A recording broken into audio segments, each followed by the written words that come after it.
अपने पैसों के लिए कई लोगों के साथ सेक्स किया। जब सरलीन चोपड़ा ने कही ये बात तो मचा हंगामा। जी हाँ दोस्तों, इस वीडियो पे बने रहिए, हम आपको पूरी जानकारी देंगे। सरलीन ने सोशल मीडिया पर यह कहकर सनसनी फैला दी थी कि वे पैसे लेकर लोगों के साथ सेक्स किया करती थी।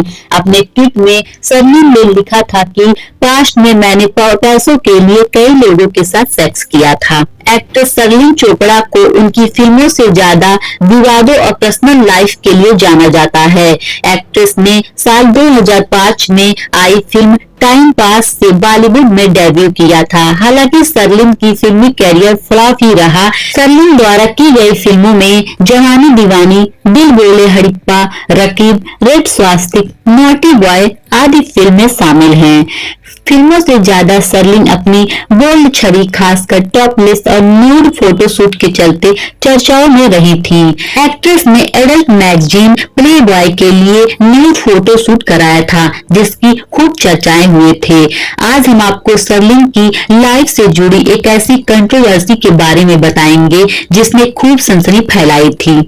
पैसे लेकर लोगों के साथ हम बिस्तर होती थी सरलीन। सरलीन ने साल 2012 में सोशल मीडिया पर यह कहकर सनसनी फैला दी थी कि वे पैसे लेकर लोगों के साथ सेक्स किया करती थी। अपने ट्वीट में सरलीन ने लिखा था कि पास्ट में मैंने पैसों के लिए कई लोगों के साथ सेक्स किया था।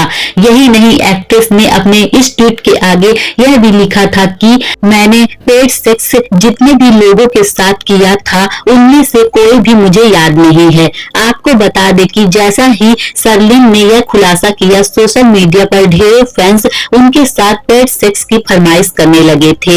इसके जवाब में सरलीन ने लिखा था कि मेरी लाइफ में पेड सेक्स का वो चैप्टर अब समाप्त हो चुका है। सरलीन चोपड़ा ने फिल्म मेकर साजिद खान पर भी मीटू कैंपेन के दौरान बेहद संगीन आरोप लगाए थे। सरलीन ने कहा था कि साजिद ने उन्हें अपना प्राइवेट पार्ट दिखाकर 0 से 10 के बीच रेट करने की कहा था। सरलीन ने आगे कहा था कि वे बिग बॉस में जाना चाहती थी और साहिद को रेटिंग देना चाहती थी। सरलीन का कहना था कि दुनिया भी देखे कि कैसे एक सर्वाइवर एक मूवी स्टार के साथ डील करता है। तो सरलीन चोपड़ा के लिए आपकी क्या राय है, कमेंट में जरूर बताइएगा। साथ ही मेरे चैनल को सब्सक्राइब भी कर लीजिएगा ऐसी ही वीडियोस के लिए, खबरों के लिए। और हाँ, वीडियो को लाइक जरूर कर दीजिएगा, क्योंकि आपके एक लाइक करने से, एक सब्सक्राइब करने से मुझे बहुत खुशी मिलती है।